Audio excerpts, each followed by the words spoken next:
Welcome to the funnel effect. आज हम generative adversarial networks यानी गान्स की दुनिया में थोड़ा और गहराई में उतर रहे हैं। हाँ, बेसिक गान्स के बारे में तो हमने सुना है, हाँ, पर आज हम देखेंगे कि इनके और कौन-कौन से एडवांस्ड वेरिएशंस मौजूद हैं। हाँ, और वो क्या क्या कर सकते हैं ये भी देखेंगे। बिल्कुल। हमारे पास इसके लिए गूगल के मशीन लर्निंग रिसोर्सेज से काफी दिलचस्प जानकारी है। हाँ, काफी डिटेल्ड है। तो आज का हमारा मिशन है इन अलग-अलग गान मॉडल्स को समझना। ये काम कैसे करते हैं, इनकी खासियत क्या है और इनसे किस तरह के सरप्राइजिंग रिजल्ट्स मिलते हैं। हाँ, एआई की दुनिया का एक बहुत ही एक्साइटिंग कोना है ये। बिल्कुल। ओके, चलिए इसे समझते हैं। शुरुआत करते हैं प्रोग्रेसिव गान से। ओके। इनका आइडिया मुझे लगता है काफी इंट्यूटिव है। हाँ, ये जनरेटर को मतलब पहले एकदम लो रेजोल्यूशन धुंधली सी इमेज बनाने से शुरू करवाते हैं हाँ, बिल्कुल और फिर धीरे धीरे लेयर बाय लेयर उसमें डिटेल्स और क्लैरिटी वो सब ऐड करते जाते हैं। सही, जब तक कि हाई रेजोल्यूशन इमेज तैयार ना हो जाए। हाँ। और इसका जो की एडवांटेज है वो डबल है कह सकते हैं। अच्छा। एक तो जो ट्रेनिंग प्रोसेस है वो काफी स्टेबल और तेज हो जाती है, राइट क्योंकि नेटवर्क को शुरू में सिर्फ मोटे मोटे फीचर्स पर फोकस करना होता है। राइट। और दूसरा, फाइनल आउटपुट की क्वालिटी और रेजोल्यूशन वो बहुत हाई होती है। अच्छा। हाँ, ऐसी जो पहले के नॉन प्रोग्रेसिव गैन्स के लिए अचीव करना मतलब बहुत मुश्किल था। तो स्पीड भी और क्वालिटी भी दोनों में इंप्रूवमेंट। बिल्कुल, इसने हाई फिडेलिटी इमेज जनरेशन में एक बड़ा स्टेप लिया था। ये तो वाकई प्रोग्रेसिव अप्रोच है। अच्छा, अब बात करते हैं कंडीशनल गैन्स की। ये स्टैंडर्ड गैन से कैसे अलग हैं? मुझे ये पता है कि इनमें लेबल्स का इस्तेमाल होता है। हाँ, ये मेन फर्क है। स्टैंडर्ड गैन्स बस अपनी ट्रेनिंग डेटा जैसा दिखने वाला कुछ भी रैंडम जनरेट कर सकते हैं। हाँ, जैसे एमनेस्ट डेटा सेट पर ट्रेन हुआ एक नॉर्मल गैन 0 से 9 तक कोई भी डिजिट बना देगा। आप कंट्रोल नहीं कर सकते कि कौन सा। एग्जैक्टली लेकिन कंडीशनल गैन, जिसे सी गैन भी कहते हैं, उसको हम निर्देश दे सकते हैं। अच्छा। हम उसे कह सकते हैं मुझे सिर्फ डिजिट 7 चाहिए, और वो स्पेसिफिकली 7 ही जनरेट करेगा। मतलब जनरेशन प्रोसेस पर काफी कंट्रोल आ जाता है। हाँ, बिल्कुल। और ये कंट्रोल आता है एक फंडामेंटल शिफ्ट से कि गैन क्या सीख रहा है। कैसे? स्टैंडर्ड गैन्स एक तरह से डेटा की ओवरऑल डिस्ट्रीब्यूशन मतलब P ऑफ X को मॉडल करते हैं, डेटा कैसा दिखता है। ओके।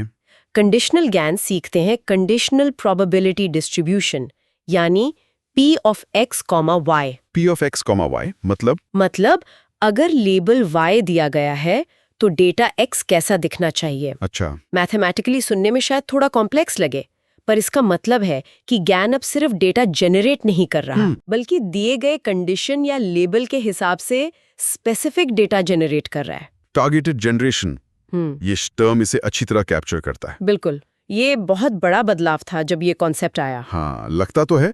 अब आते हैं एक और फैसिनेटिंग एप्लीकेशन पर, image to image translation GANs. हाँ, ये बहुत इंटरेस्टिंग है। इनका काम है एक तरह की इमेज को दूसरी तरह की इमेज में बदलना। ये सुनने में ही काफी एडवांस लगता है। बिल्कुल, सोचिए आप एक साधारण सा स्केच बनाए, मान लीजिए हाँ। एक हैंडबैग का आउटलाइन। हाँ, ठीक है। और गैन उसे एक फोटो रियलिस्टिक हैंडबैग की इमेज में बदल दे, वाह। या फिर एक सैटेलाइट इमेज को एक मैप में, या दिन की तस्वीर को रात की तस्वीर में। अरे हाँ। सॉसेस में वो कार वाला एग्जाम्पल भी था, एक सेगमेंटेशन मैप जिसमें सिर्फ कार का शेप बना है। हाँ, बिल्कुल। और गैन ने उसे एक असली दिखने वाली कार की इमेज में बदल दिया। कमाल है। हाँ, और ये संभव होता है एक क्लेवर लॉस फंक्शन डिजाइन से। लॉस फंक्शन वो कैसे? यहाँ ज्ञान को सिर्फ ये नहीं देखना होता कि जनरेटेड इमेज रियल लगे, जो स्टैंडर्ड डिस्क्रिमिनेटर करता है, बल्कि ये भी इंश्योर करना होता है कि आउटपुट इमेज इनपुट इमेज से रेलेवेंट हो। अच्छा, मतलब इनपुट से जुड़ा रहे। हाँ, इसके लिए अक्सर L1 या L2 लॉस जैसा पिक्सल वाइज लॉस भी इस्तेमाल किया जाता है। ओके। तो ये एक तरह का बैलेंस एक्ट है। डिस्क्रिमिनेटर कहता है इसे असली दिखाओ, हाँ। और पिक्सल वाइज लॉस कहता है इनपुट से मिलते जुलते रहो। समझ गया। तो ये सुपरवाइज्ड हुआ, मतलब इनपुट और डिजायर्ड आउटपुट दोनों के एग्जांपल्स चाहिए। हाँ, पिक्स टू पिक्स फ्रेमवर्क में जो काफी पॉपुलर हुआ, उसमें पेयर्ड डेटा चाहिए होता है। लेकिन क्या हो अगर हमारे पास ऐसे पेयर्ड एग्जांपल्स ना हो? मान लीजिए मुझे घोड़ों की तस्वीरों को जेब्रा की तस्वीरों में बदलना है, पर मेरे पास हर घोड़े के लिए कॉरेस्पॉन्डिंग जेब्रा की तस्वीर नहीं है। बिल्कुल सही सवाल। यहीं पर साइकिल गैन्स आते हैं और ये वाकई इंजीनियस है। हाँ, ये unpaired image to image translation कर सकते हैं। अनपेयर्ड मतलब आपको बस एक सेट घोड़ों की इमेजेस का चाहिए और एक सेट जेब्रा की इमेजेस का। अच्छा, किसी स्पेसिफिक घोड़े को किस स्पेसिफिक जेब्रा जैसा दिखना है ये बताने की जरूरत नहीं। है ये कैसे मुमकिन है?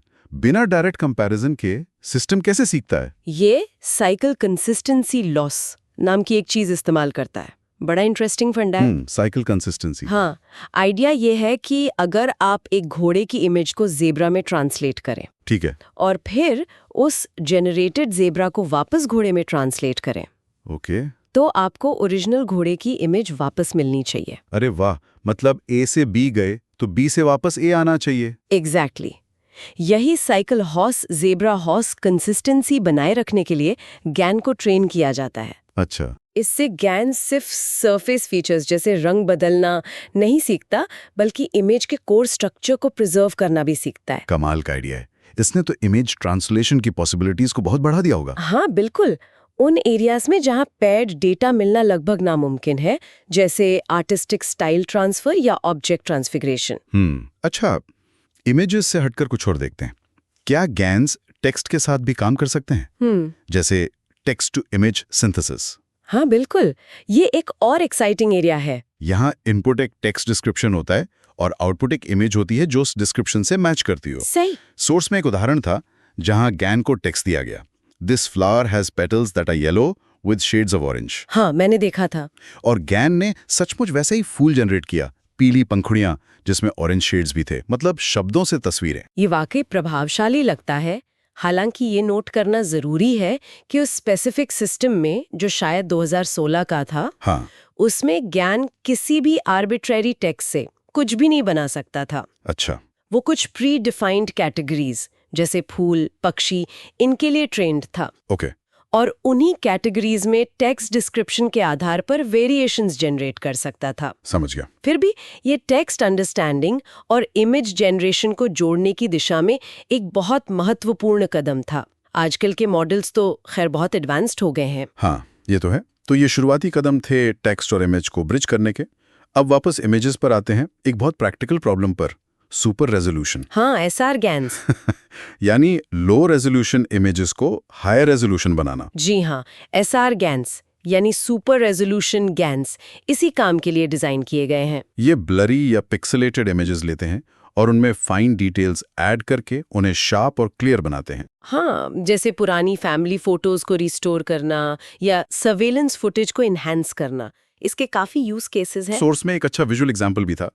एक ओरिजिनल हाई-रेज इमेज, फिर उसे आर्टिफिशियली डाउन सैंपल करके ब्लरी बनाया गया, और फिर एसआर ज्ञान ने उस ब्लरी इनपुट से एक रिस्टोर्ड हाई-रेज इमेज बनाई जो ओरिजिनल के काफी करीब थी। हाँ, पर इसमें एक बहुत दिलचस्प बात है जो ध्यान देने लायक क्या? है। जब ज्ञान इमेज को रिस्टोर करता है, खासकर उन डिटेल्स को जो डाउन सैम्पलिंग में पूरी तरह खो गए थे, हाँ। तो वो हमेशा ओरिजिनल डिटेल को परफेक्टली रेप्लिकेट नहीं करता। अच्छा, मतलब जैसे अगर ओरिजिनल इमेज में किसी के हेडबैंड पर एक खास स्टारबर्स्ट पैटर्न था जो ब्लरी वर्जन में गायब हो गया, ठीक है, तो ज्ञान हो सकता है कि स्टारबर्स्ट पैटर्न ना बनाकर कोई और प्लॉजिबल मतलब बिलीवेबल टेक्सचर या पैटर्न बना दे जो उस जगह पर अच्छा लगे। हो तो वो बस कॉपी नहीं कर रहा, फिल कर रहा है। प्लॉजिबल क्रिएशन वर्सेस रेस्टोरेशन, ये गहरा पॉइंट है। हाँ, ये सिर्फ पिक्सल नहीं भर रहा, बल्कि समझ रहा है कि वहाँ क्या होना चाहिए था और एक कन्विंसिंग रिजल्ट दे रहा है। ये दिखाता है कि ज्ञान सिर्फ कॉपी नहीं कर रहे, बल्कि एक तरह की समझ डेवलप कर रहे हैं। बिल्कुल। इसी तरह की समझ शायद इमेज इन पेंटिंग में भी काम आती होगी। एग्जैक्टली, खासतौर पर सिमेंटिक इमेज इन पेंटिंग में। सिमेंटिक? हाँ, इन पेंटिंग का मतलब है इमेज के मिसिंग या डैमेज हिस्सों को भरना। सिमेंटिक का मतलब है कि सिस्टम सिर्फ आसपास के पिक्सेल्स को देखकर पैच नहीं भरता, अच्छा, बल्कि इमेज के कंटेंट को समझकर भरता है। चेहरे इसके लिए क्लासिक एग्जाम्पल है। हाँ, जैसे अगर किसी चेहरे की तस्वीर में आंखें गायब कर दी जाएं, हाँ, तो सिमेंटिक इन पेंटिंग करने वाला ज्ञान वहां आंखें ही बनाएगा, कुछ और नहीं। फेस इन पेंटिंग टास्क में पारंपरिक मेथड्स को काफी पीछे छोड़ दिया है। अच्छा, गैन्स चेहरे के बड़े मिसिंग हिस्सों को भी कन्विंसिंगली फिल कर सकते हैं, टेक्सचर, लाइटिंग, स्ट्रक्चर सब मेंटेन करते हुए। ये तो कमाल है। ये गैन्स की कॉन्टेक्स्ट को समझने और उसके अनुसार प्लॉजिबल कंटेंट जनरेट करने की क्षमता को दर्शाता है। ये सिर्फ पिक्सल मैनिपुलेशन नहीं है, ये कॉन्टेक्स्ट अवेयर जनरेशन है। कॉन्टेक्स्ट अवेयर जनरेशन, ये की फ्रेज है। अच्छा, अभी तक हमने जितनी भी बात की वो ज्यादातर इमेजेस के बारे में थी। क्या ज्ञान सिर्फ विजुअल डेटा तक ही सीमित है? नहीं, ऐसा बिल्कुल नहीं है। ज्ञान आर्किटेक्चर की खूबसूरती यही है कि ये काफी वर्सेटाइल है। अच्छा। रिसर्चर्स ने इसे सफलतापूर्वक टेक्स्ट टू स्पीच यानी टीटीएस सिंथेसिस के लिए भी इस्तेमाल किया है। टीटीएस मतलब टेक्स्ट इनपुट लेकर आवाज बनाना? हाँ, बिल्कुल। रियलिस्टिक लगने वाली ह्यूमन स्पीच जनरेट करना। ये तो सोचा नहीं था। जी हाँ, गैन्स का इस्तेमाल ऑडियो वेव फॉर्म्स जनरेट करने के लिए भी किया जा सकता है। कुछ पेपर्स ने दिखाया है कि कैसे ज्ञान बेस्ड मॉडल्स स्पीच सिंथेसिस कर सकते हैं। हालांकि टीटीएस के लिए और भी कई सक्सेसफुल टेक्निक्स हैं, पर गैन्स का इस फील्ड में भी एप्लीकेशन दिखाता है कि ये जनरेटिव मॉडलिंग फ्रेमवर्क कितना फ्लेक्सिबल और पावरफुल है। सही बात है, ये सिर्फ पिक्सल बनाना नहीं जानता, ये साउंड वेव्स ही बना सकता है। बिल्कुल। तो हमने प्रोग्रेसिव ज्ञान से हाई रेज इमेजेस बनाना सीखा, कंडीशनल ज्ञान से जनरेशन को कंट्रोल करना सीखा, हाँ, इमेज टू इमेज और साइकिल ज्ञान से इमेजेस को ट्रांसफॉर्म करना देखा, टेक्स्ट टू इमेज से शब्दों को तस्वीरों में बदला, हाँ, सुपर रेजोल्यूशन से क्लैरिटी बढ़ाई, इन पेंटिंग से मिसिंग पार्ट्स भरे और यहां तक कि टेक्स्ट टू स्पीच भी किया। काफी कुछ कवर कर लिया। ये तो वाकई एक व्हर्लविंड टूर था ज्ञान्स की कैपेबिलिटीज का। So what does this all mean? इसका मतलब क्या है ये सब? मेरे ख्याल से इसका मतलब ये है कि ज्ञान सिर्फ एक एकेडमिक क्यूरियोसिटी नहीं है, ये बेहद पावरफुल और वर्सेटाइल जनरेटिव टूल्स बन चुके हैं। इनका जो कोर आइडिया है, दो नेटवर्क्स, जनरेटर और डिस्क्रिमिनेटर का एक दूसरे के खिलाफ compete करना, हाँ, वो एडवर्सेरियल पार्ट। हाँ, उसे अलग अलग तरह के डेटा, इमेजेस, टेक्स्ट, ऑडियो पर और अलग अलग टास्क के लिए अडेप्ट किया जा सकता है। सही। हमने देखा कि कैसे ये टेक्निक्स लगातार इम्प्रूव हो रही हैं, जिससे ज्यादा रियलिस्टिक, कंट्रोलेबल और यूजफुल रिजल्ट्स मिल रहे हैं। हाँ, ये प्लॉजिबल डेटा जनरेट करने में माहिर है। ऐसा डेटा जो असली जैसा लगे, भले ही वो पूरी तरह से मशीन द्वारा बनाया गया हो। प्लॉजिबल डेटा, यही शब्द बार बार आ रहा है और यहीं पर शायद हमारा आज का प्रोवोकेटिव थॉट छुपा है। जिस तरह गैन्स बिलीवेबल फेक्स बनाने में इतने अच्छे होते जा रहे हैं, हाँ, चाहे वो जेब्रा की धारियां हों जो असली जेब्रा से नहीं आई, या चेहरे के वो हिस्से जिन्हें ज्ञान ने सोच कर भरा है, या पूरी तरह से सिंथेटिक चेहरे या आवाजें हों। सही। भविष्य में क्या ये मुश्किल नहीं हो जाएगा कि हम असली और एआई जनरेटेड कंटेंट के बीच फर्क कर पाएं? ये निश्चित रूप से एक बहुत बड़ा सवाल है और इस पर काफी चर्चा भी हो रही है। हाँ, एक तरफ ये technology creative fields, data augmentation, simulation, accessibility, इन सब में क्रांति ला सकती है। बिल्कुल। दूसरी तरफ डीप फेक्स, मिस इन्फॉर्मेशन और ऑथेंटिसिटी के वेरिफिकेशन जैसे चैलेंजेस भी पैदा करती है। हाँ, वो तो है। जैसे जैसे ये टूल्स और पावरफुल होते जाएंगे, हमें ये सोचना होगा कि हम इन्हें रिस्पॉन्सिबली कैसे इस्तेमाल करें और इनके पोटेंशियल मिसयूजेस से कैसे बचें। तो सोचने वाली बात यह है कि जब एआई इतना कन्विंसिंग कंटेंट बना सकता है, तो रियलिटी का मतलब क्या रह जाता है? गहरा सवाल है। और इस नई रियलिटी को नेविगेट करने के लिए हमें किन स्किल्स और एथिकल फ्रेमवर्क्स की जरूरत होगी, इस पर जरूर सोचिएगा। Thank you for watching the funnel effect.